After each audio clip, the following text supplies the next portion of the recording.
The rain hits hard and I catch her at the top of the stone steps outside the building. She has her umbrella already open. I have nothing. I say her name, and I say please, and I say share, and I do not recognize my own voice while I am doing it. She looks at me for one long second like she is deciding something that has been waiting for a decision for 6 months. Then she puts her arm around my shoulders and pulls me under, and the umbrella is not big enough for 2 women standing this close, and she does not care. She does not let the gap widen. Not once. Not for the whole 8 blocks. If you want to hear uncensored, too hot for YouTube stories, check out my Patreon in the description. Tell us where you are watching from, and subscribe. The building at the corner of 23rd and 6th had a set of stone steps that everyone at the magazine had opinions about. Too steep for heels, too shallow for anyone in a hurry. The middle riser was a 1/4 inch taller than the others, and if you were not paying attention, it caught you every single time. 6 months earlier, in my 2nd week as a permanent staff writer at the Aperture Review, I had tripped on that middle riser going up and dropped a stack of galleys into a puddle that had formed from a leaking cornice at the top of the stairs. I was on my hands and knees in wet pavement trying to salvage them when a pair of low black heels stopped in front of me. I looked up. Marlise Vance was standing at the top of the stairs holding a coffee in one hand and an umbrella in the other, wearing the slate blue suit she wore on days when she was going to argue with the board, and looking down at me with an expression I could not read at all. "Get out of the rain," she said. I said. She said, "The pages are already ruined. Get out of the rain." I got out of the rain. She held the door for me. She did not offer to help with the pages. She was the editor-in-chief, and I was the newest permanent staff writer, and she had walked past my desk exactly twice in my previous 3 weeks, and I understood, from the specific quality of the way she had said "get out of the rain," that this was not a soft moment. But she had waited for me to stand up. She had held the door. She had, I noticed only later, adjusted her umbrella 1 inch to the left so the drip line from it fell on her sleeve instead of on the shoulder of my coat. That was the first thing. I did not know it was the first thing for another 5 months. The Aperture Review lived on the 7th floor of a converted textile building in Chelsea. Marlise had founded it 8 years ago after leaving a senior editor post at a much bigger magazine, and she had built it into the kind of publication that other magazines read to figure out what was coming next. She was 42, twice divorced, no children, and she ran editorial meetings the way certain kinds of surgeons ran the operating room. She never raised her voice. She had never needed to. I was 28. Fact-checker at 25. Junior staff writer at 27. Permanent staff writer 6 months ago, which meant a byline on the long pieces and a small office overlooking the fire escape and a formal reporting relationship with the woman who terrified most of my colleagues and who had, from the very first week, terrified me in a completely different way. Her approval mattered more than anyone else's opinion in the building. That was true for everyone. She was also, and this took longer to admit, the person I could not stop trying to earn the notice of. The first 3 months I told myself it was professional ambition. Every writer at the magazine wanted her to read her copy and mark it up in the tiny neat handwriting she used on manuscripts. I told myself I was after the note. I was young enough and dumb enough to believe myself for a while. The 4th month, I stopped believing myself. From then on, she was doing something with my pieces I did not understand. She was reading them slower. I know this because Annette, her assistant, mentioned it in October in the way people mention things they think are compliments. She said, "Marlise takes the whole afternoon with your manuscripts. She reads them twice. She does not do that for anyone else." I said, "Really?" Annette said, "She reads Piper Vega's pieces once in an hour. Yours, she takes the whole afternoon." Piper Vega was a senior contributor who had won a national magazine award. I was a permanent staff writer 6 months in.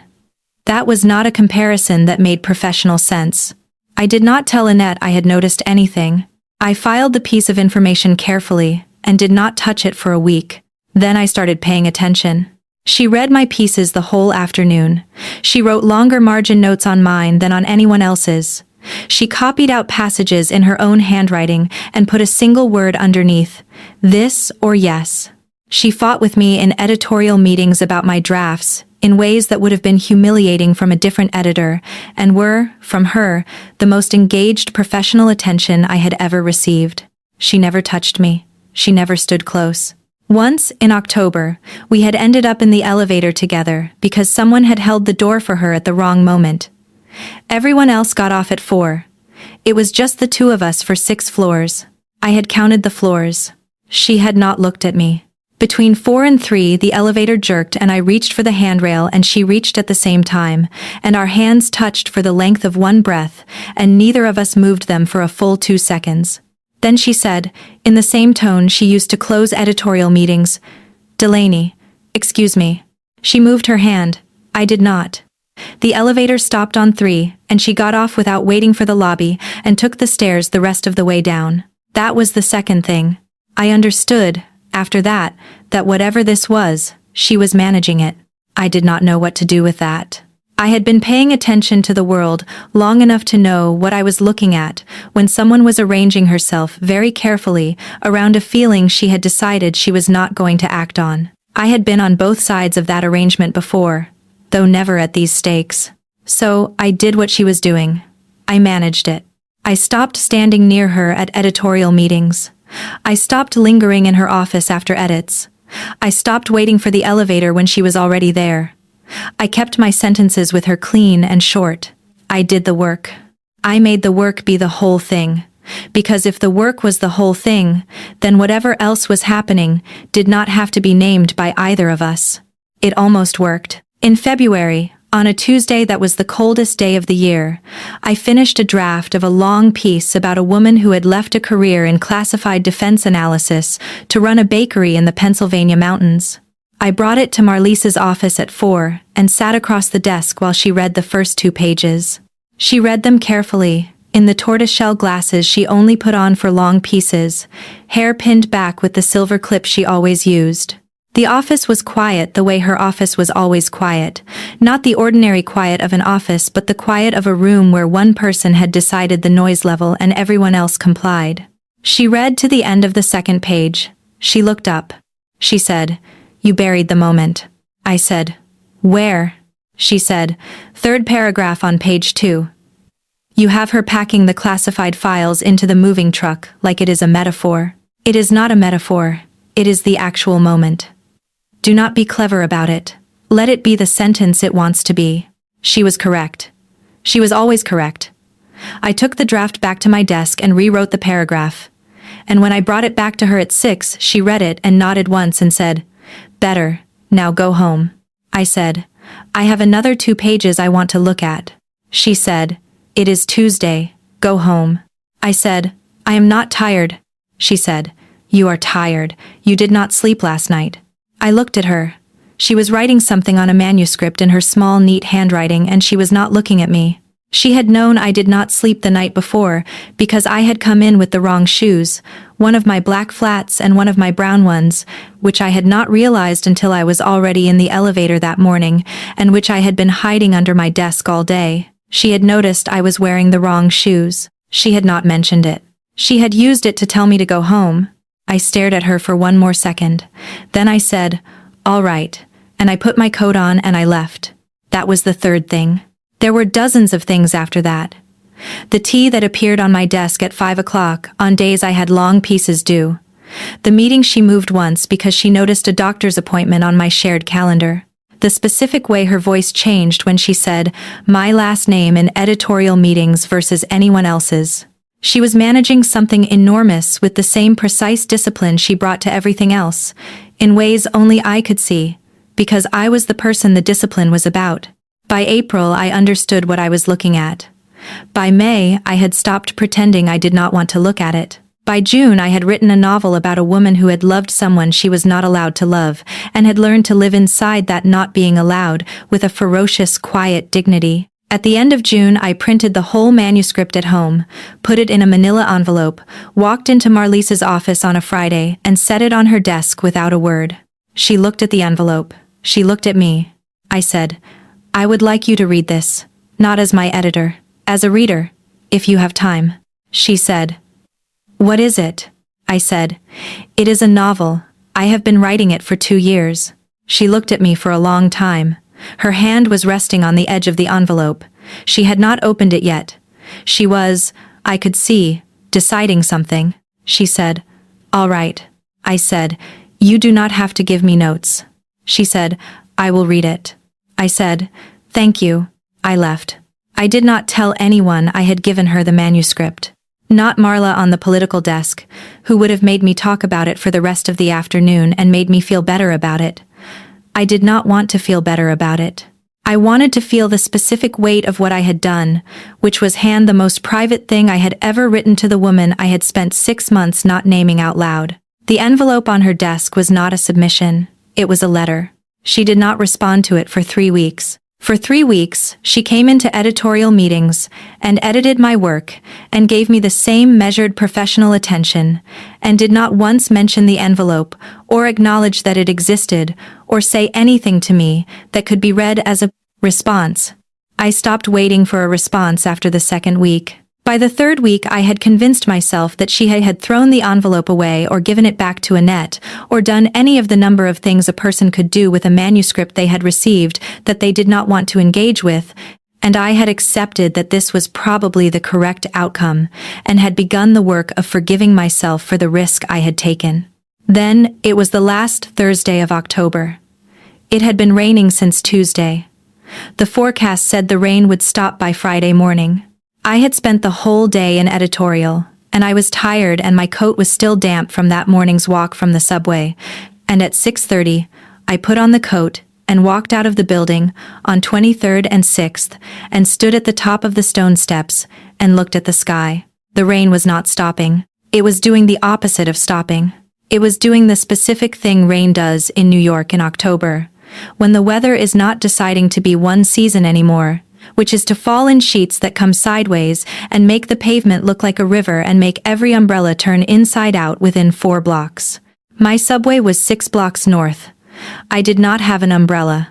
I had left mine at home that morning because the forecast at 7 had said the rain would break by afternoon. I stood at the top of the steps and watched a taxi go by that was completely full and thought about walking back inside to wait it out. Then I heard the door open behind me. I did not have to turn around to know who it was. Marlise Vance walked out of the building, carrying a black umbrella and a leather bag, and she stopped at the top of the steps, and she opened the umbrella, and she saw me. She looked at me. She looked at the sky. She looked back at me. She said, "You do not have an umbrella." I said, "No." She said, "Where is yours?" I said, "I left it at home. The forecast said it was going to stop." She said, "The forecast is wrong." I said, "Yes." She was standing under her umbrella. I was standing 3 feet away in the rain. Water was already running off my hair. I had exactly 2 options in that moment. I could turn around and go back inside and wait for the rain to break, or take a car, or I could ask her for something I had never asked her for. The way she was looking at me told me she knew that too. I said her name. I did not use her title. I did not call her Marlise Vance. I did not say Miss Vance the way I still did in most professional contexts. I said Marlise, low, and I said please, and I said share. She looked at me for one long second, like she was deciding something that had been waiting for a decision for 6 months. Then she put her arm around my shoulders and she pulled me under. The umbrella was not big enough. It was a normal midtown black umbrella, designed to keep one person more or less dry in ordinary rain. And there were 2 of us, and she had pulled me flush against her side to keep me under it, and her arm was around my shoulders like a coat, and her hip was against mine, and her rib cage was against my rib cage, and the rain was still hitting my left sleeve, and I did not care, and neither did she. She said, "Where are you going?" I said, "The C train, 23rd. She said, "No, you are not. It is 30 degrees and you are already wet. I live at 15th and 9th. We are going there." I said, "All right." She started walking. I walked with her. I did not have a choice, actually, because her arm was around my shoulders, and she was not letting the gap widen, and every step I took, I could feel the entire length of her against my side. I was not counting blocks. I was counting breaths, because for the first 4 blocks I was afraid that if I breathed the wrong way she would notice and step away. She did not step away. She adjusted the umbrella twice in 8 blocks. Both times she adjusted it so more of the rain fell on her side and less on mine. She did this without looking at me and without saying anything. She adjusted it the way she adjusted margin notes, precisely, with attention to a problem that did not need to be commented on. At 21st Street, a car went through a puddle at the curb and sent a wave of dirty water toward the sidewalk, and she pivoted her body to put herself between me and the water without breaking stride. The water hit her coat and her leg and left a dark stripe across her calf. She did not comment on it. I said, "You did not have to do that." She said, "I have another coat." At 19th Street, a delivery cyclist came out of nowhere and I flinched sideways into her and she caught me with the arm that was already around my shoulders and held me steadier than I had been holding myself, and the flinch and the catch happened in the same second. And when I looked up at her, she was already looking at me. She looked at me for one beat too long. Then she looked back at the sidewalk and kept walking. We did not talk for the next 4 blocks. Those 4 blocks were the most physically aware I had ever been of another human being. Every step she took, I could feel the shift of her hip against mine. I could smell her hair, clean and faintly of cedar, and her perfume, something dry and warm I had been unable to place for 6 months, and now understood was tobacco and citrus and salt. I was wet through my coat and my shirt. My hair was flat against my head, my glasses had rain on them. She was, somehow, still herself. Her coat was soaked at the shoulder where she had angled it to keep me covered. Her hair was coming out of the clip. Water was running off the tip of her umbrella onto the back of her hand. The rain had made her more visible, not less. At 16th Street, she said, "1 more block." I said, "All right." She said, "You are going to change into dry clothes. You are not allowed to catch pneumonia this week. You have a piece due." I said, "You are worried about my piece." She said, "I am worried about a lot of things." She did not say what any of them were.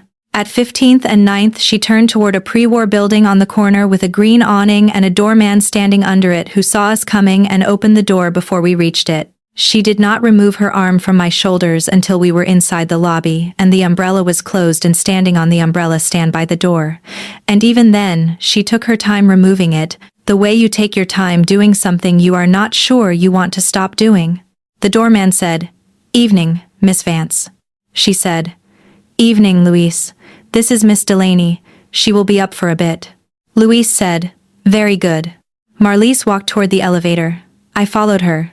The lobby was small and warm and smelled like flowers. There was a mirror on the wall by the elevator, and I caught a glimpse of us in it as we passed, and what I saw was a woman in a wet coat with her hair coming loose from a silver clip, standing next to a younger woman in a wet coat with rain on her glasses, and both of them looked like they were about to make a decision they had spent 6 months not making. The elevator opened. She said, "After you." I got in. She pressed 9. The elevator went up. We did not speak. We stood on opposite sides of the elevator, which was not opposite by any real distance, because the elevator was small and pre-war, and it took the 2 of us and a small side table with a fake plant on it, and there was maybe 3 feet between us. She was watching the numbers count up. I was watching her watching the numbers count up. She was still soaking wet at the shoulder where the umbrella had not covered her. Her hair was almost entirely down now. She had not fixed it. "On 7, she said, without looking at me, "You have not asked me about the manuscript." I said, "No." She said, "Why?" I said, "Because you did not bring it up. I assumed you did not want to." She said nothing for a moment. Then she said, "You have been at the magazine for 3 years. You know I do not do things by accident." I said, "Yes." She said, "All right." The elevator stopped on 9. She got out. I got out.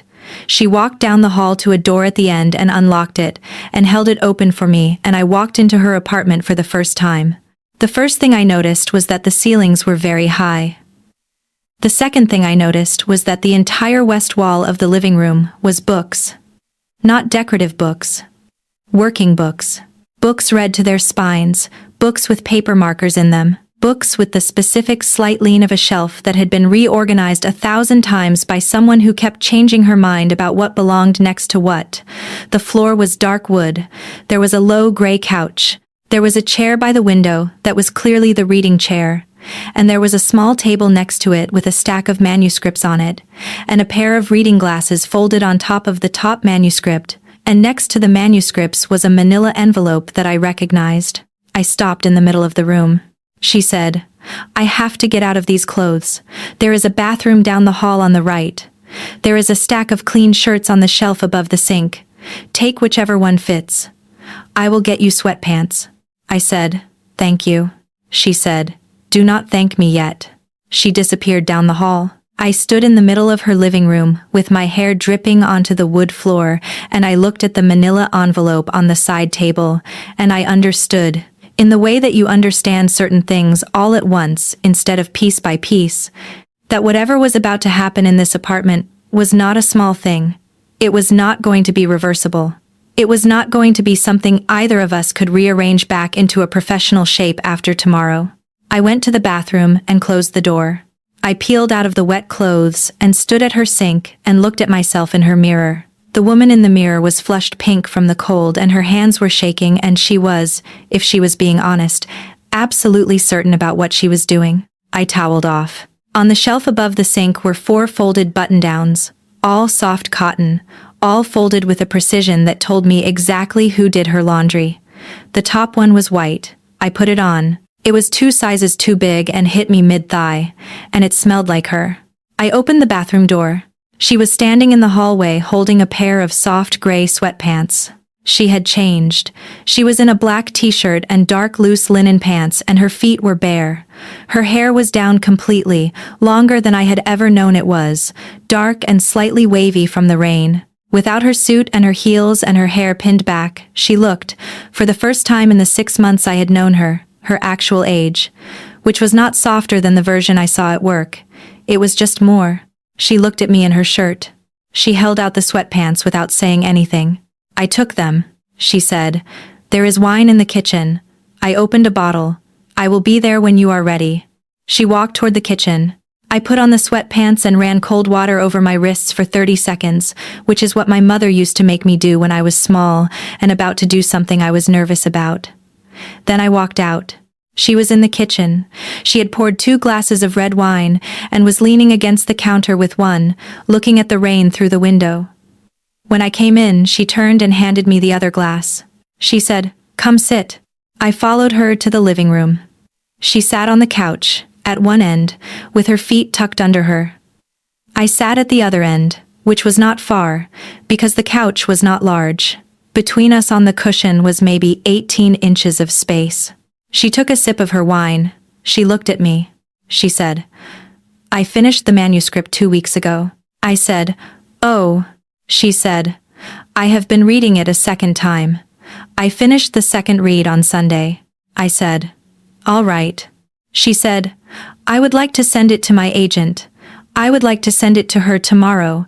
If that is all right with you, I think she will want to represent it. I think she will want to move quickly. I think within a year you will have a book deal, and I think it will be a good one." I stared at her. This was not the conversation I had expected. This was, in every measurable way, the best professional news of my entire life, delivered to me in her apartment while I was wearing her shirt. I said, "You are serious." She said, "I do not joke about work." I said, "That is why you did not respond for 3 weeks. You were reading it twice." She said, "I was reading it twice, because it is very good, and because I needed time to know why I loved it." The word landed the way words do when they are not the ones you were expecting. She had used the word loved. She had said it with the exact professional register she used for any word about a manuscript. And she had, at the same time, meant something else, and known she was meaning it, and said it anyway. I said, "Marlise." She said, "Do not say anything yet." I said, "All right." She said, "I want to talk to you as your editor for another 2 minutes. Then I want to talk to you about the other thing. I am asking you to give me the 2 minutes." I said, "Yes." She talked to me as my editor for 2 minutes. She gave me 3 specific notes that were the best notes I had ever received on any piece of writing in my life. She told me the passages her agent would fight for, and the passages she thought I should cut. She told me the ending needed 1 more scene, which I had known and been pretending I did not know. She was, in those 2 minutes, the best editor in the country, doing what she was best at, on my work, in her living room, on a rainy Thursday in October. Then she stopped talking about the manuscript. She set her wine on the coffee table. She said, "The other thing?" I said, "Yes." She said, "I have been aware of a problem for 6 months. Since April." I said, "I know." She said, "I have been managing it in the only way I know how, which is by keeping distance and doing my job. And I have been telling myself that if I did the job well enough, it would eventually resolve on its own. It has not resolved. It has become worse. It became worse when you gave me the manuscript, and it became worse when I read the manuscript, and it became worse today when I walked out of that building and saw you standing in the rain." I said, "You could have kept walking." She said, "I could have. I did not." I said, "Why?" She said, "Because I have been managing a version of this that does not require me to be honest with you, and I am tired of it, and I am at the point where I am no longer sure the management is the professional decision I have been telling myself it is. I am at the point where I think it might be cowardice, and I do not want to be a coward about you." I put my wine down. I said, "Come here." She looked at me for one long moment. In the lamplight, her eyes were dark and her mouth was doing the thing I had watched it do 100 times in editorial meetings, when she was deciding whether to let a point go or push it, and I understood suddenly that this was the same thing she did in editorial meetings, that her whole life was made of these micro-decisions about how much to push, and that she had just decided to push. She moved 18 inches across the couch. She stopped one hand width from me. She said, "Rowan." She had never used my first name. Not once. In 3 years of working together, I had been Delaney to her the entire time, said the specific way she said last names, clean and level and with a small warmth at the edges that I had told myself I was imagining. She had never said Rowan. She said it now like the word had been in her mouth for 6 months, and she was tired of not letting it out. I said, "Say it again." She said, "Rowan." I put my hand on her face. I did it slowly. I put the palm of my hand against her cheek, along her jaw, and I felt the small tightening under the skin at the back of her jaw, where she was still holding something in.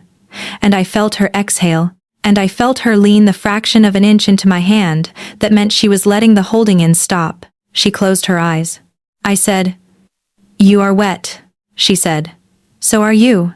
I said, "We should probably do something about that." She opened her eyes. She said, I kissed her. I had not planned to kiss her first.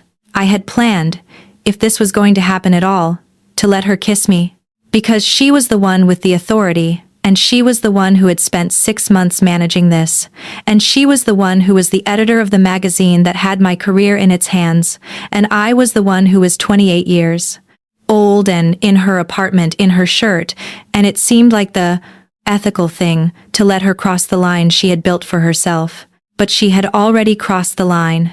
She had crossed it on the stone steps when she pulled me under the umbrella. She had crossed it when she said the word loved about my manuscript and let me hear the other meaning. She had crossed it when she said my first name. So I kissed her first, because the crossings had already happened, and because the last thing this woman needed from me was to be made to do the work of asking. She made a sound in the back of her throat when I kissed her. It was not a sound I had expected. It was quiet, and it was low, and it was the sound of a person who had been holding something for a very long time and had just been given permission to stop holding it. She kissed me back, and her hand came up to the side of my neck and settled there, and her thumb moved once against the line of my jaw, and I felt the whole length of the 6 months collapse into one point in the center of my chest, right under my ribs, and become warm. When Marlise Vance kissed me the first time, on a Thursday in October in her apartment on 15th Street, she did it patiently. She did it the way she did every other thing that mattered to her. Slowly, with complete attention, like she had been thinking about it for 6 months, because she had. Like she had a plan for it, like she was not going to rush any part of it. And she kissed me, like she had already forgiven herself for doing it. That was the part that undid me. The kiss ended. Neither of us moved away. Her forehead came to rest against mine. Her thumb was still moving against my jaw, in the small, absent way you touch someone when you are still deciding whether to keep touching them. Her breath was uneven. Mine was worse. She said, I have not done this in a long time, I said. I have not done this ever. With you. She said, no. Come here. She drew me against her side, and I ended up half against her chest with her arm around my shoulders in the same specific way she had held me under the umbrella, keeping the gap closed, not letting the space between us widen. It was going faster than I had ever heard a heart go. She was, I realized, terrified. The most composed woman I had ever known was terrified of me. I put my hand over her heart and I said, slow down. She said, I am trying. I said, you are allowed to be nervous. She said, I am not nervous. I am something else. I said, what? She said, I have been in love with you for 6 months, and I have been telling myself if I did the job well enough it would go away, and it has not, and I do not know what to do with a version of this that is not something I am hiding. I said, you do not have to hide it, not here. She said, I know. That is what is doing it. She turned her face into my hair. She breathed once. She held me tighter for the length of that breath, and then she made herself let go a little, and I understood that she was managing herself again, that even now she was measuring what she allowed herself to do, and I understood that this was going to be a long night, not because either of us was going to move slowly for pleasure, but because she was going to move slowly out of a discipline she had built her life around, and the discipline was not going to let go all at once. I said, I have been in love with you since April. She said, I know. I said, you know? She said, I know because I have been paying the same kind of attention to you that you have been paying to me. And I have been paying it since March, which is why it is worse. I laughed. It came out wet and short. I said, we are terrible at this. She said. She looked at me. Her mouth was pink and her hair was dark and loose, and she was, in that moment, the most alive thing I had ever seen. Not composed, not in her armor, not managing. Alive. She said, I want to be honest about what is going to happen after tonight. I said, all right. She said, I have to talk to Hollis tomorrow morning. Hollis has been the managing editor for 11 years and she is not going to be surprised by what I am about to tell her, because Hollis notices everything and she has been very kind about not noticing anything out loud. I am going to disclose that I have a conflict of interest with a member of the staff, and we are going to talk about what to do about it. It might mean changing your reporting line. It might mean a formal disclosure to the board. I do not know yet what it will mean, but it is going to mean something, and it is going to be something we handle in the open. I said, all right. She said, I want you to know I am not telling you this because I am asking your permission. I am telling you because I would be telling Hollis about it whether we did this tonight or not, and I want you to know I would have told her either way. I said, I know. She said, I need you to know one more thing. I said, what? She said, the manuscript. That is not going through me. It is going to my agent independent of me. My name is not on the correspondence. This is happening because it is very good, and it is happening whether or not you kiss me back. I do not want either of us looking at that book in 10 years and wondering about it. Are we clear? I said, we are clear. She said, good. She kissed me again. The second kiss was slower and warmer, and she was already inside it before I understood it had started. Her hand rested at the base of my throat, the small hollow there, and I felt the heat that had been sitting under my ribs start to spread outward toward the edges of me, and I felt her feel it. She said, into my mouth, you are shaking. I said, I know. She said, come closer. I did. I moved to sit closer to her on the couch and let my forehead rest against hers, and the 6 months of her not touching me, finally, quietly, stopped being what the room was made of. I said, you are still holding back. She said, I am. I said, why? She said, because I told you I would not do this for 6 months and I want to do it right now, and I do not know how to do it right now that does not feel like I have been rehearsing it in secret, which I have not, but which I have been unable to stop imagining. And there is a difference between what I have been unable to stop imagining and what I actually want. And I want you to be the one who tells me the difference. I said, you want me to lead. She said, I want us to lead together. I want you to know that I am not going to take anything from you that you are not offering. I want you to know that if you say, slow down, I slow down. I want you to know that if you say, stop, I stop. I said, I hear you. She said, good. I said, I will not say stop. She looked at me. Her eyes went dark. She said, I know. She kissed me again, and this time she did not hold back. Her mouth moved to the line of my jaw, and her hand cupped the side of my face, and I felt the specific warm collapse of a person letting 6 months of restraint finally, deliberately, stop restraining her. I said quietly, there you are. She said, low, into my hair. Do not say it like that. I will not survive it. I said, say my name. She said, Rowan. I said, again. She said it again. She kissed me back to my mouth and stayed there for a long time. She pulled back 1 inch. She said, you do not have to stay. I said, I know. She said, but I would very much like you to stay. I said, I am staying. She said, all right. She stood up. I stood with her. She held out her hand. I took it. She led me down the hall, past the bathroom, and past a study with more books, and to a door at the end of the hall, and she stopped in the doorway, and she looked at me one more time in the low light. She said, are you sure? I said, I have been sure for 6 months. She said, come here. I went to her. The phone in the pocket of my coat, which was hanging on the back of a chair in the kitchen, started ringing. She stopped. I stopped. We looked at each other. I said, ignore it.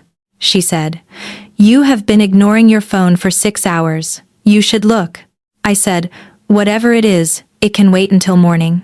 She said, Rowan. She said my name the way she had said it in the living room, the way that had unwound 6 months of careful management in her voice. But there was a small note under it now, something careful. She had heard the ringtone. I had a different ringtone for work calls and personal calls, and this was the work one, and it was 7:40 at night, and no one at the Aperture Review called me at 7:40 at night on a Thursday. I said, I will look. Then it goes on silent. She said, all right. I walked back down the hall with her, watching me from the bedroom doorway. In the kitchen, I fished my phone out of my coat pocket and looked at the screen. The screen said Vincent Marsh. I stopped moving. I had interviewed with Vincent Marsh 2 weeks ago. Off the books. He was the editor of The Reservoir, the only serious competitor to the Aperture Review in the specific space we occupied. He had been trying to hire away our staff for a year. I had taken the meeting because I told myself I owed it to my career to know what the market would bear. 12 years ago, Vincent had been Marlise's second-in-command at her previous magazine. Everyone in the industry knew the history, and no one, including me, understood it entirely. What everyone knew was that when Marlise left to found the Aperture Review, Vincent had not been invited, and 3 years later he had taken over The Reservoir specifically to compete with what she built. He had offered me a senior editor slot, full editorial control of the long-form section, a salary more than I made now by a factor I had told no one. I had asked for 2 weeks to think about it. The 2 weeks were up tomorrow morning. I was standing in Marlise Vance's kitchen, in her shirt with her phone number lit up on my screen, a hallway away from her bedroom, and Vincent Marsh was calling me for my answer. I looked up. Marlise was standing at the end of the hallway. She had followed me. She was looking at the phone in my hand. She had seen the caller ID before I could turn the screen away. Her face did the smallest possible thing. Not a flinch, not surprise. Just a single small tightening at the corner of her jaw, the one I had learned over 6 months to watch for, the one that meant she had just registered something she was not going to comment on out loud. She said, quietly, answer it. I said, Marlise. She said, answer it, Rowan. I will be here. She turned and she walked back down the hallway toward the bedroom, and she did not close the door. The phone in my hand kept ringing. I looked at Vincent Marsh's name on the screen. I did not know, in that moment, what I was going to say. I did not answer.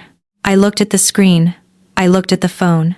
I looked down the hallway toward the bedroom door Marlise had left open, and I understood, in the way that certain decisions become clear only when you are 3 feet from making them, that the answer to Vincent Marsh's question had never actually required 2 weeks. I had known it in the coffee shop on the Upper West Side. I had known it when I asked him for the 2 weeks in the first place. I had asked for the 2 weeks because I owed my own career the courtesy of not pretending I did not have options. And I had needed to sit with what it would mean to leave. And I had sat with it for 14 days. And I had come out the other side, knowing exactly what I was going to say. The ringing stopped. I called him back. He picked up on the first ring, which meant he was sitting somewhere with the phone in his hand, waiting. He said, "Delaney." I said, "Vincent." He said, "You are 2 hours late." I said, "I know. I apologize. I have my answer." He said, "Give it to me." I said, "I am staying at the Aperture Review. I am grateful for the offer. It is generous and it is real, and I do not take it lightly. I am staying." There was a pause on his end. Not surprise, not disappointment. Something more careful than either of those things. Vincent Marsh had been in this industry for 20 years, and he had made this particular call to writers 100 times, and I had come out of that coffee shop meeting understanding that he was not a bad man, only a competitive one, and that he had probably known before I did what my answer was going to be. He said, "All right." I said, "All right." He said, "Can I ask you something?" I said, "You can ask." He said, "Is it Marlise?" I did not answer immediately. I let the silence sit on the line long enough that he would understand what the silence was. Then I said, "It is the magazine. It is who I am becoming as a writer inside that specific room. If you want to know why I am staying, that is why. But if you are asking a different question, the answer is not something I am going to give you on a Thursday night from someone's kitchen." He said, quietly, "I thought that might be the case." I said, "Vincent," he said, "you are going to be very good, Delaney, better than either of us thinks. When you are ready for the next thing after Marlise, and I do not mean the woman, I mean the magazine, you call me, not before." I said, "All right." He said, "Take care of yourself." I said, "You too." I hung up. I stood in the kitchen with the phone in my hand, and I looked at the rain still coming down outside, and I understood 2 things at once. Vincent Marsh had known about Marlise and me before either of us had said the word out loud, which meant other people knew, and he had chosen, in that phone call, not to weaponize it. Which told me something about him I had not been sure of, and something about the industry we all lived inside, which was that people were more decent than the industry gave them credit for being, most of the time, if you gave them a chance to be. I put the phone on the counter face down. I walked back down the hall. Marlise was sitting on the edge of the bed. The bedroom was low-lit and simple, the way I had somehow known it would be. A gray duvet, a lamp on a nightstand. One framed photograph on the wall of a coastline I did not recognize. Her feet were still bare. Her hair was still down. She had her hands folded in her lap, the way she folded them at editorial meetings when she was listening to something she had already decided how to respond to. She looked up when I came in. She said, "Well," I said. I told him no. She said, "I heard." I said, "You could hear me from here." She said, "You are 3 rooms away, and the walls are thin." "Yes, I could hear you." I said, "He asked if it was you." She said, "I heard that too." I said, I did not answer him. She said, "I heard that too." I sat down on the bed next to her, not touching, close enough that she could feel it. Her shoulder was 6 inches from mine. Her hair smelled, still, faintly of cedar and rain. I said, "I want to be clear about something." She said, "All right." I said, "I did not turn him down because of tonight. I turned him down 2 weeks ago in that coffee shop, and I did not tell him because I owed my own career the courtesy of sitting with it. My answer has not changed. What happened in the living room did not change it. If you had walked past me on those stone steps in the rain and not offered your umbrella, I still would have told him no. I want you to know that." She said, "I do." I said, "Do you?" She said, "Rowan, I have known you for 3 years. I know what your professional decisions look like from the inside. I have watched you make them. Yes, I know." I said, "All right." She said, "I want to say one thing back." I said, "All right." She said, I want you to know that if you had told him yes, I would not have said anything against it. I would have shaken your hand at your going away party, and I would have told the board that you were being poached, and I would have wished you well, and I would have been at the launch of your book anyway, because it is a very good book, and I would not have made it about me. I want you to know that. I said, I know. She said, good. She turned her head. She looked at me. Her eyes were dark in the lamplight. Her mouth was doing the small, careful thing that meant she was still 6 inches away from me, in her own apartment, in her own bedroom, 6 months into being in love with me, still measuring. I said, you are still measuring. She said, I am. I said, you do not have to. She said, I know. I said, come here. She came. She turned toward me on the bed. Her knee bumped mine.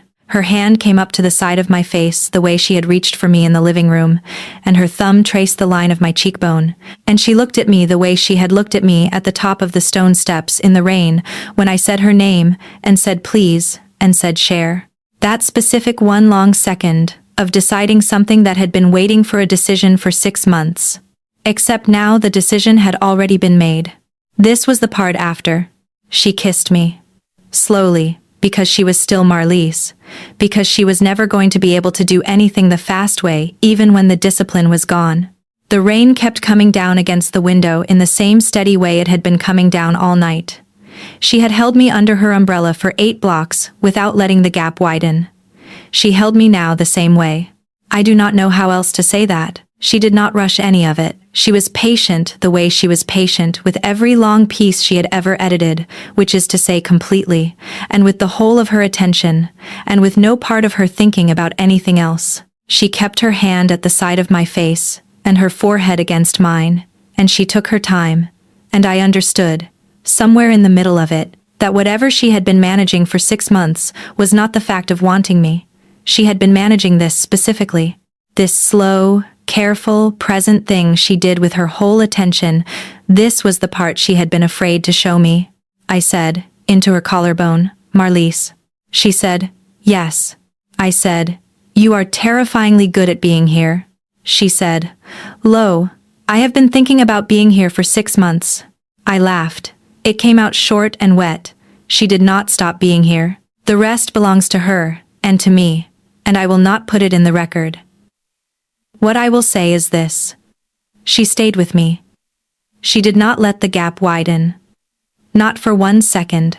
When my breath finally came back and I turned my face into her neck, she was still exactly where she had been the whole time, which was the specific closeness she had established at the top of the stone steps in the rain and had not surrendered since. She held me for a long time. I said eventually, come here. She said, I am here. I said, no, I mean come here. I pulled her closer. I put my hand at the side of her face the way she had put her hand at the side of mine. I said, lo, you are going to let me be as slow with you as you were with me. She said, all right. I said, you are going to let me stay this close. She said, all right. I said, you are going to breathe, and you are going to trust me, and you are not going to measure anything for the next while. She said, Rowan. I said, yes. She said, all right. She breathed. And I stayed with her the way she had stayed with me, matching her pace, not letting the gap widen, the way she had taught me to at the top of a set of stone steps in the rain 6 months earlier without knowing she was teaching me. The rest belongs to her. Afterward, she said, into my hair, after a long time. I did not know what that was going to feel like. I said, like what? She said, like being kept close. I said, you taught me how. She said, no, that was you. I did not argue with her. I put my head against her collarbone and I closed my eyes. The rain kept coming down against the window. Her hand stayed in my hair. I fell asleep like that. When I woke up, it was 6 a.m, and Marlies was not in the bed. I lay there for a moment in the specific quiet of a room that had held a lot of noise a few hours ago and had gone still. The rain had stopped at some point in the night. Gray light was coming through the window. I could hear the low sound of a coffee grinder from the kitchen. I got up.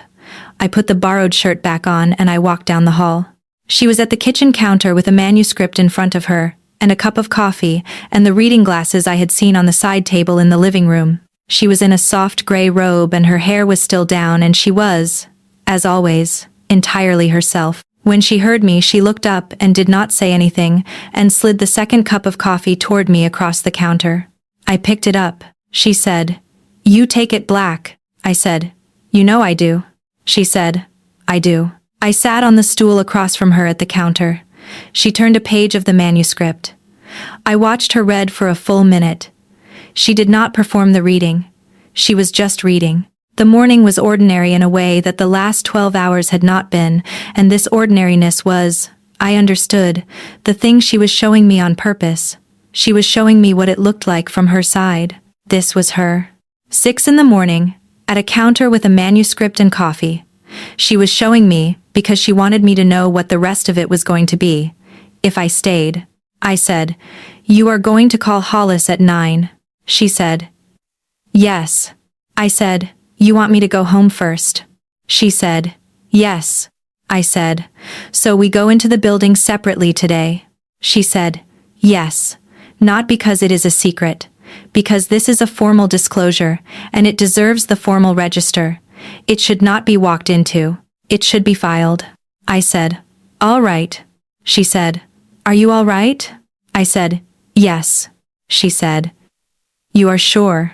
I said, "Marlise, I am sure." She said, "Good." She reached across the counter and put her hand on top of mine. Just her hand. For a full 10 seconds.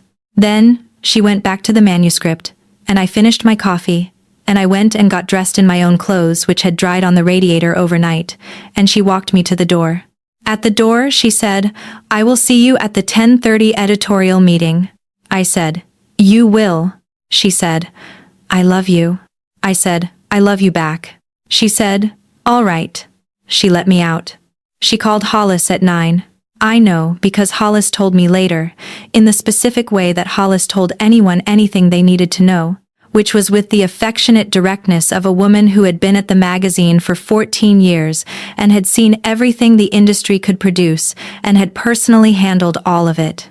Hollis Baird was 51 years old and had been Marlise's second-in-command since the magazine started.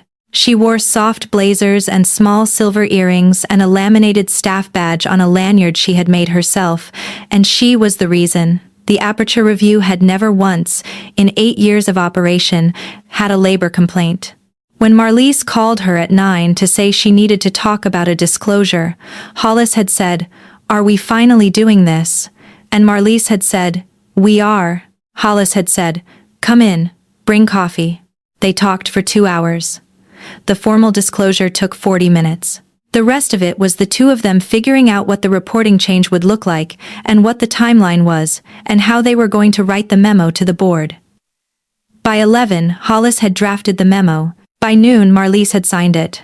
By 1, it was on the desk of Deirdre Krantz, the chair of the small non-profit board that oversaw the magazine, who was a former investigative journalist herself, and had known Marlise for 2 decades and had, according to Hollis, read the memo, put it down, and said only, "About time." The board meeting was the following Tuesday. Marlise was not asked to leave. My reporting line was moved to Hollis. There was a formal ethics review, which took 11 days and was conducted by an outside reviewer Deirdre had chosen, and which concluded that no editorial decisions had been compromised because Marlise had already begun handling my pieces with additional structural distance 6 months prior to the disclosure. The reviewer wrote that Marlise had been demonstrating what a well-managed conflict of interest looked like from the inside. I read the report on a Friday afternoon in Hollis's office. I set it down and I looked at Hollis, and Hollis looked at me over her small silver earrings, and she said, "You understand what she was doing?" I said, "I think I am starting to." Hollis said, "She has been protecting you for 6 months.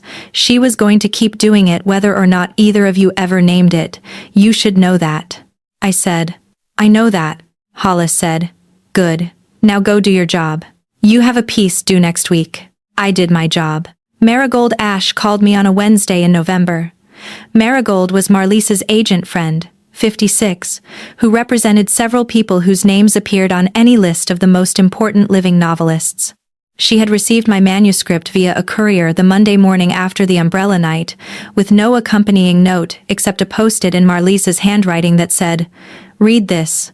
Not for me, for you. Take it or leave it. I do not want to know." Marigold had read it in a week. She called me from her car on the way to a client dinner and introduced herself, and she said, "Delaney, I want to represent you. I want to send this to a very small number of editors on Monday. Are you free tomorrow at 11 to come to my office and sign paperwork?" I said, "Yes." She said, "Bring nothing. I have everything." I went. I signed the papers. She was gray-haired and impatient, and liked me on sight in the specific way that people who liked Marlise Vance often liked other people Marlise had chosen to invest in, which was to say, she gave me 40 minutes and then told me to leave because she had work to do. The book went to 5 editors on Monday. 3 offers by Thursday. Auction the following Wednesday. The winning bid was from an editor at a house I had grown up reading, and the number was one I did not tell anyone at the magazine for 3 weeks, because I did not know how to say it out loud without it sounding like I was showing off, which I was not. There was a second book option attached. Publication was set for the following September. I called my mother from the hallway outside my office. She cried. Then she said, in her specific, practical way, "So you are going to marry this editor person, is that what is happening?" I said, "I do not know yet." She said, "You know." I said, "Ma," she said, "I raised you. I know what your voice does. You know."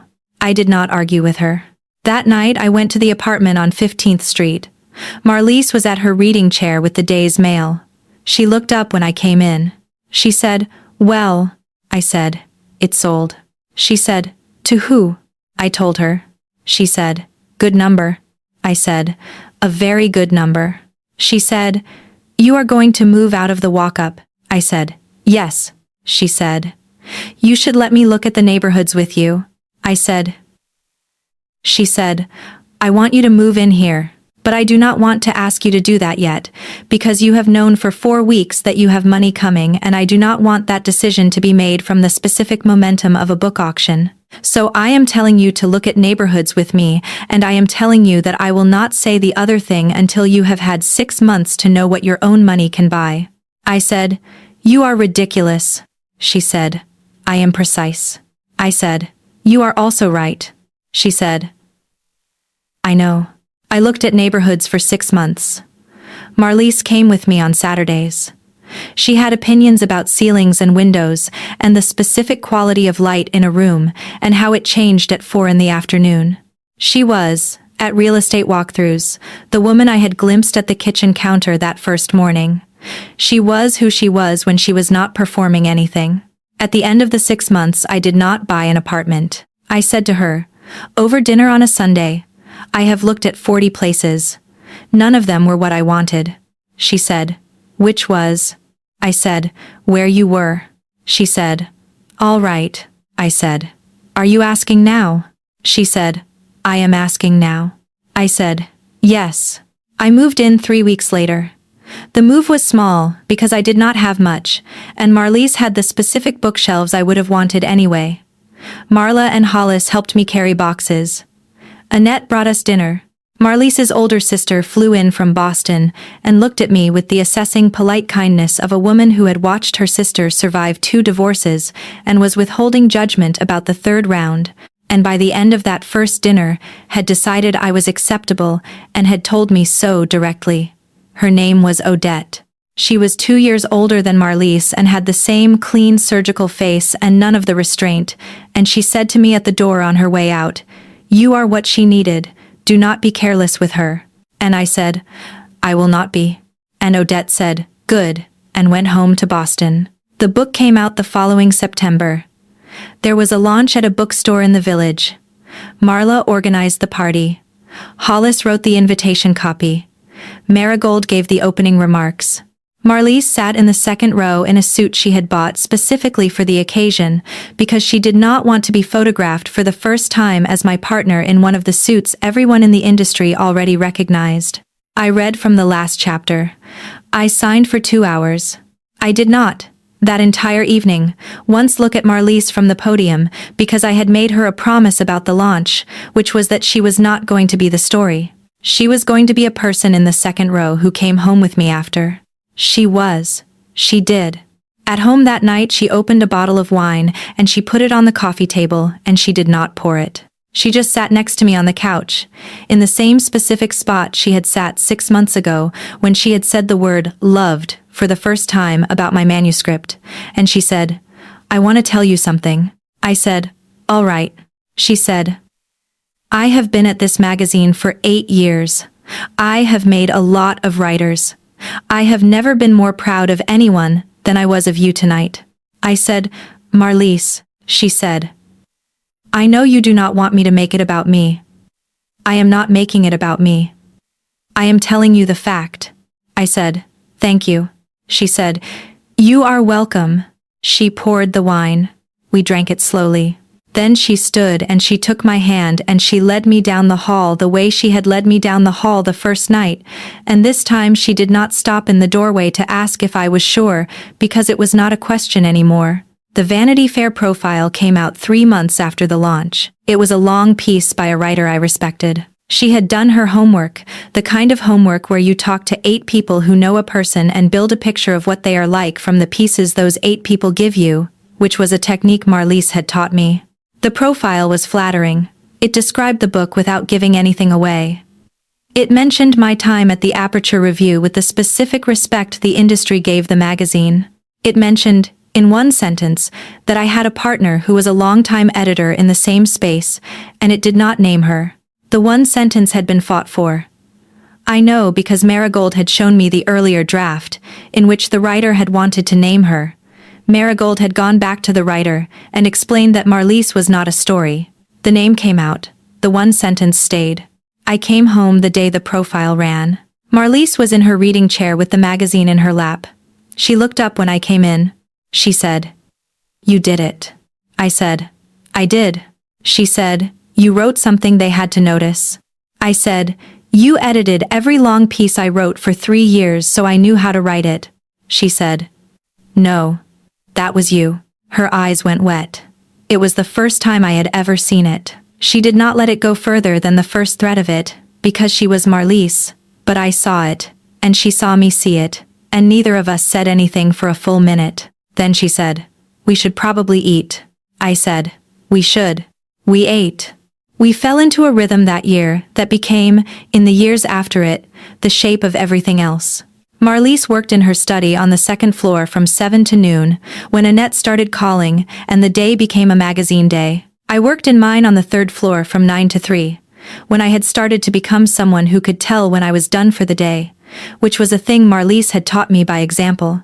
In the evening we cooked something simple, or we did not cook and we walked to the small Italian place on Bleecker, and afterward, we read in the same room, in separate chairs, in the specific quiet that certain kinds of people learn to want.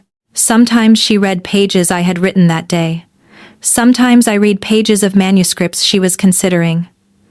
We did not always agree. When we did not agree, we said so plainly, and then we went back to reading, because the disagreement was not the point.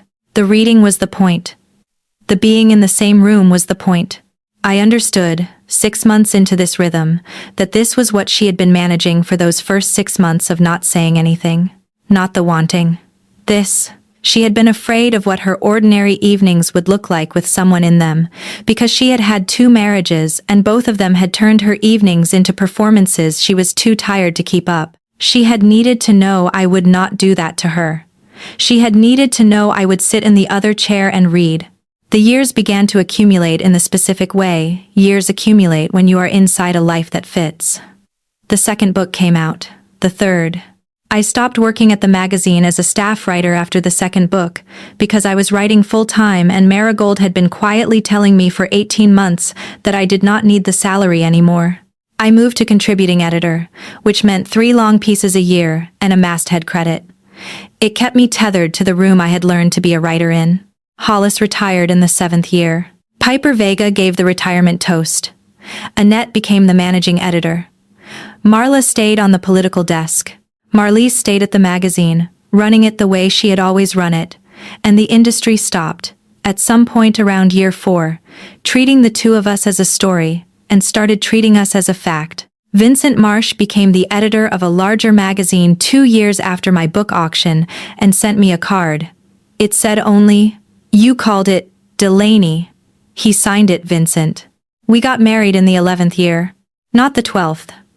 Marlise had wanted 12 because 12 had a symmetry to it. 6 for each of us before we had said anything out loud, but I had said no. I had said 11, because 11 was not symmetrical, and because the whole point had never been symmetry. Marlise had considered this argument for a full minute and had then said, "You are correct, 11.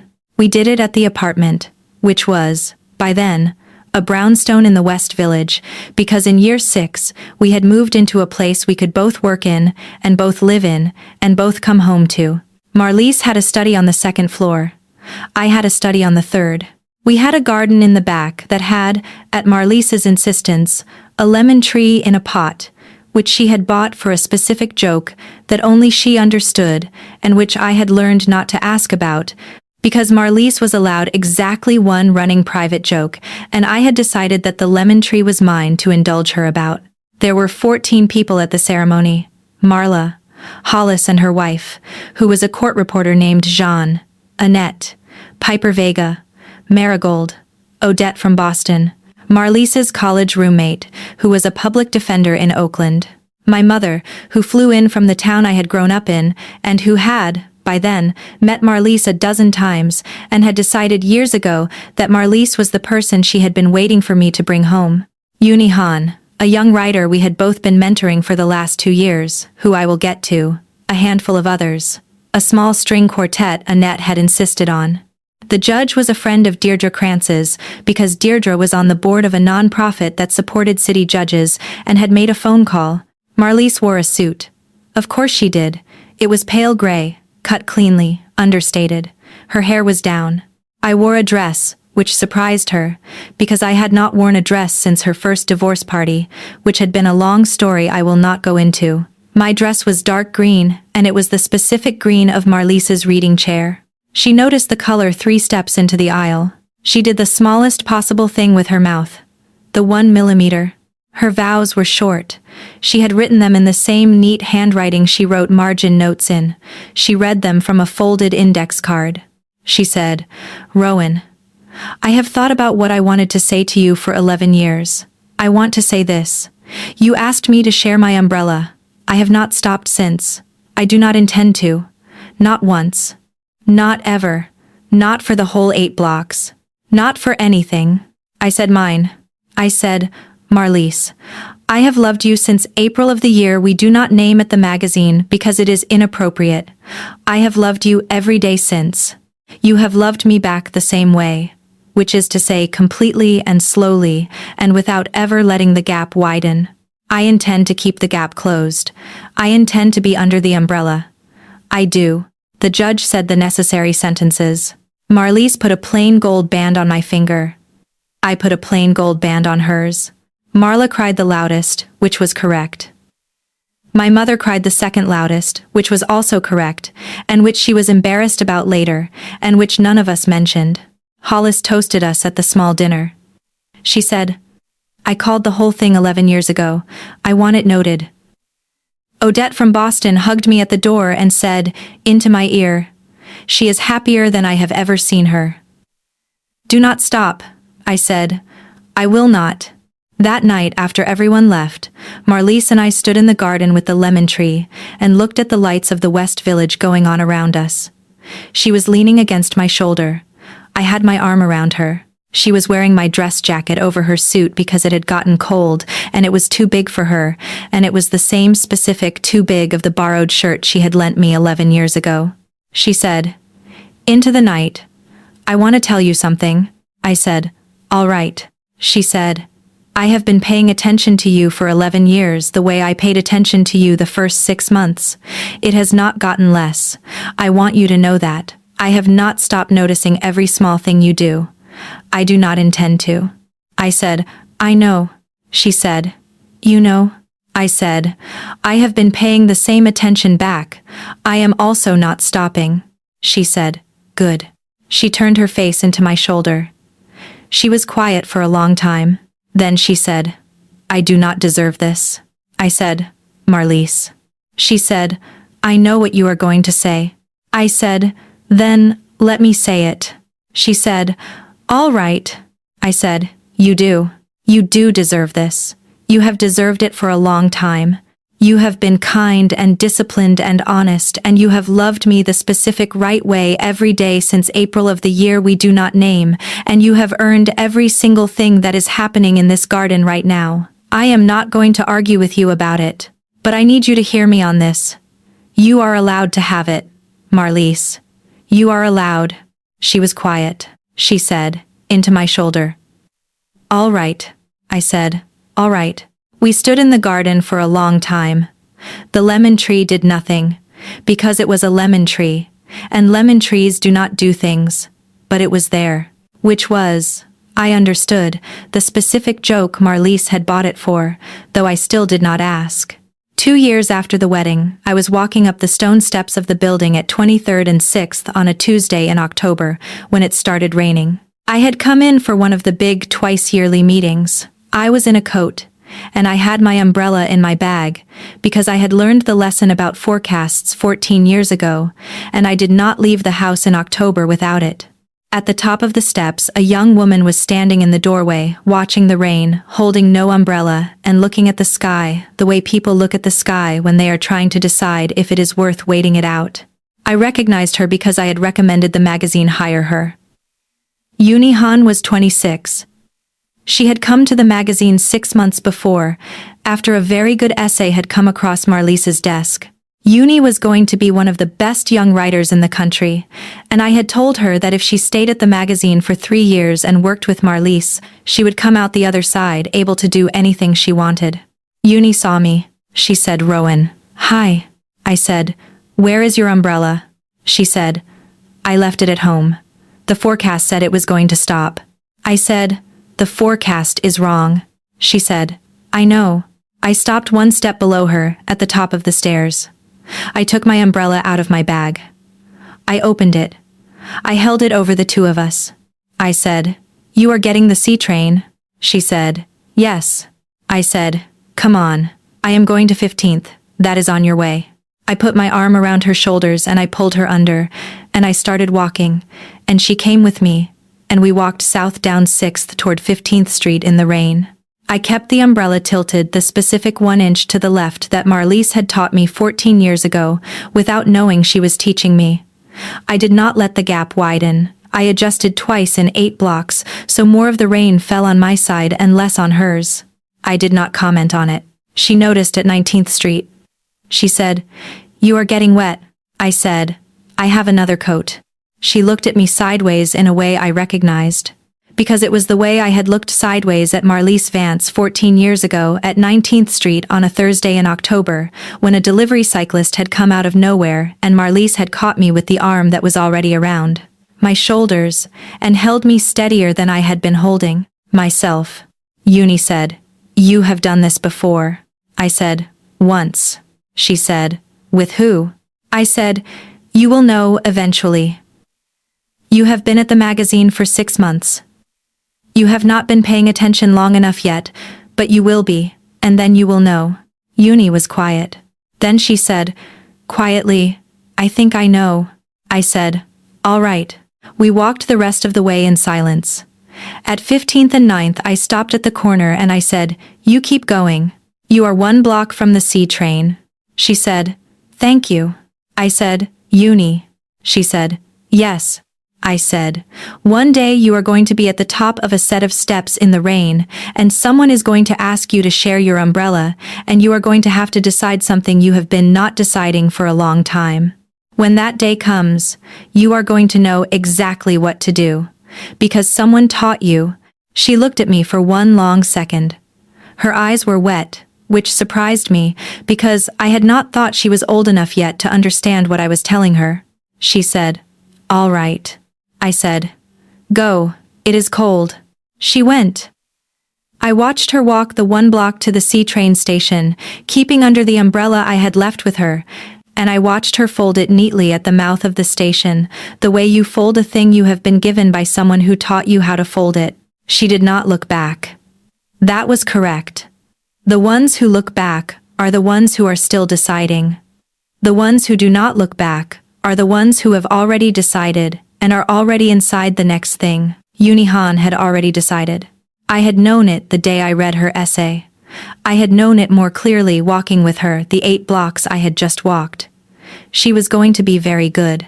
She was going to be very good because someone had shown her, on a Tuesday in October in the rain, what it looked like to be kept close. I turned toward the brownstone on 15th. Marlise was going to be in the second-floor study with the window open, a crack the way she always kept it in October. She was going to hear the door and she was going to come to the top of the stairs to see who it was, because we had lived together for 8 years now and she still, every single time, came to the top of the stairs. I let myself in. She came to the top of the stairs. She was in a dark green sweater and she had reading glasses on the top of her head, and she was 56 years old and completely herself. And she looked at me at the bottom of the stairs and she said, "You are wet." I said, "I gave my umbrella to a young writer." She said, "Uni." I said, "Yes." She said, "Good." She came down the stairs. She met me at the door. She put her hand at the side of my face, the way she had put it there 14 years ago on a couch in a living room I now shared with her, and she looked at me, the way she had looked at me, at the top of the stone steps in the rain, the specific 1 second she had used to decide something that had been waiting for a decision for 6 months. Except now the decision was 14 years old, and she was still making it, and I was still watching her make it, and neither of us was going to stop. She said quietly, "Come here." I came. She kissed the top of my head. She led me upstairs. She got me a towel and a dry sweater. She sat me at the counter in the kitchen, and she poured me coffee, and she read the day's mail out loud to me while I warmed up, in the specific, measured Marlise Vance voice that had been the first thing about her I had learned to love. And I sat, and I listened, and I watched her, and I thought about Uni going down into the C train station 1 block away, in a coat that was probably wet at the shoulder now, because someone had shared an umbrella with her. And I thought about the young woman I had been 14 years ago, standing at the top of a set of stone steps at 23rd and 6th, wet through my coat, watching a black umbrella open at the top of the steps, feeling my whole life narrow to one word I had never asked from anyone before, and was about to ask from Marlise Vance. I had asked. She had shared. She had pulled me under. She had not let the gap widen. Not once. Not for the whole 8 blocks. Not in 11 years of marriage. Not in 14 years of loving me. Not, I understood, watching her read the mail at the kitchen counter of the specific home we had built together, ever.